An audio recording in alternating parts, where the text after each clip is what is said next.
Ric Flair isn't just one of the greatest wrestlers of all time, he might also be one of the most outrageous human beings to ever grace the business. Over the years he's racked up stories that sound fake, but all of them are actually true. Flair was trained by the legendary Vern Gagne, and in his book he says that he had to train in Vern's freezing cold barn in Minnesota. He said the barn had no heating and the snow blew in, and the floor was covered in chicken crap.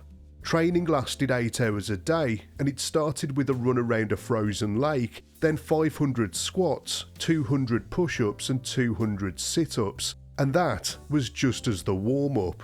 After that it was non-stop rolls and backdrops and suplexes, repeated over and over until his legs gave out or the cold got to him first. He said that most of the class couldn't handle the training and dropped out, and Flair himself admitted that he quit more than once, but he always came back. By the end of the semester, only 3 had made it through: Ric Flair, Ken Patera and Jim Brunzell. In 1975, Flair survived a plane crash. The pilot was killed, but somehow Flair made it out alive, although he'd broken his back in 3 places. Doctors told him that he'd never wrestle again, but the Nature Boy didn't accept that diagnosis. Instead, he escaped out of a hospital window and was never seen by the doctors again. Just 3 months after the crash, he was back in the ring, wrestling in front of fans. But he had to adapt his wrestling style. He went from being a power wrestler to being more technical and a showman. So in a way, the plane crash created the legend that we'd all come to know and love. Only the Nature Boy himself could survive a plane crash and then get struck by lightning twice and survive both of those too. It was at Richmond Airport in the late 70s where Flair says he stepped off a plane holding an umbrella when a bolt of lightning hit it. The umbrella shot into the air and the lightning bounced, and a man behind him dropped dead on the spot. But Flair was totally fine. He says that he stood there frozen in shock, without any burns or scars. It was just another brush with death that he shrugged off like a headlock. As far as the second strike is concerned, well, he never really goes into detail about that, he just mentions it in passing, like it's not even worth telling the full story. In 1973, on his first tour of Japan, Flair got a brutal introduction to life on the road. Dusty Rhodes and Dick Murdoch told him that Japanese fans wouldn't respect a bleach blonde pretty boy, so they told him to shave his head, which he did. Then came his debut match. Flair was absolutely destroyed. He bled everywhere. His face and his gear were absolutely covered in the stuff, and when it was over, he could barely stand up on his own. But still, in his trunks and covered in blood, he was handed Dusty and Murdoch's bags and told to carry them to the bus. Then they told him to stop and buy beer. So there he was, a young Ric Flair, head freshly shaved with face pouring with blood, stumbling into a Japanese convenience store to buy drinks for the veterans. That was his real initiation to Japanese wrestling. Blackjack Mulligan was a former football player who became a top wrestling star in the 1970s and early 80s. He was known as a tough and bruising villain, and outside the ring he was one of Flair's closest companions. Mulligan and Flair were tight, both on the road and off it. And this story doesn't come from Flair, it comes directly from Mulligan himself.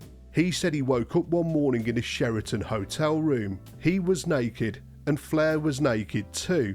They were both on opposite sides of the room, and all over the floor there were bodies, unconscious and unidentified, just lying there.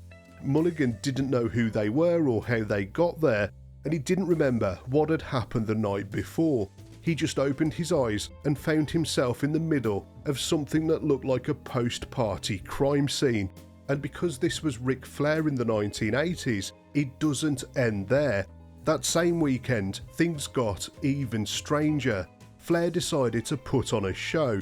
He dressed in full drag, with a wig, a dress and pantyhose, and sat on Blackjack Mulligan's lap to prank their friend Dynamite Jack Evans. Mulligan told Evans that he brought his new girlfriend along, and apparently Flair played the part perfectly. He batted his eyelashes and crossed his legs and waited for Evans to take a look. Evans squinted across the room and said, "My God, Mulligan, that's the ugliest woman I've ever seen." So to recap, 2 naked wrestlers, a hotel room full of bodies, blackout drinking, and a drag show for good measure. Just another weekend in the life of Ric Flair.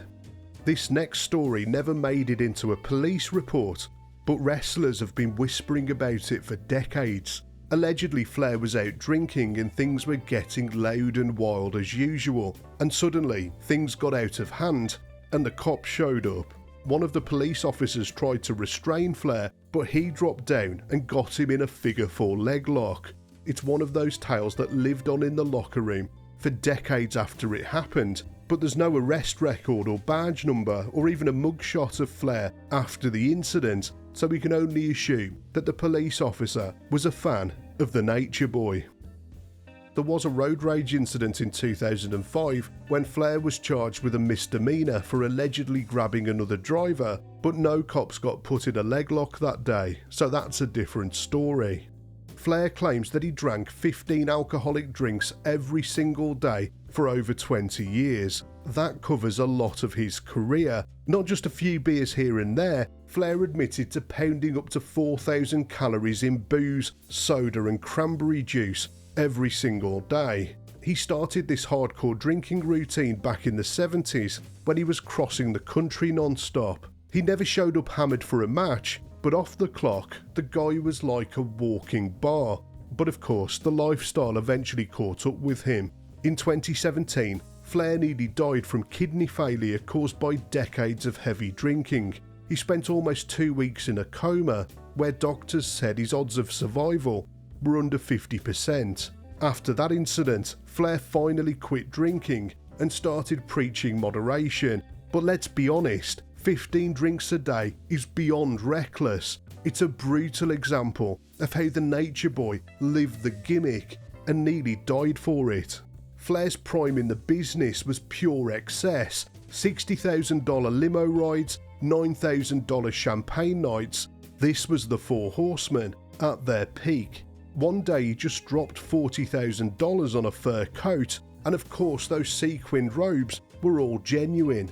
There was nothing fake about the Nature Boy.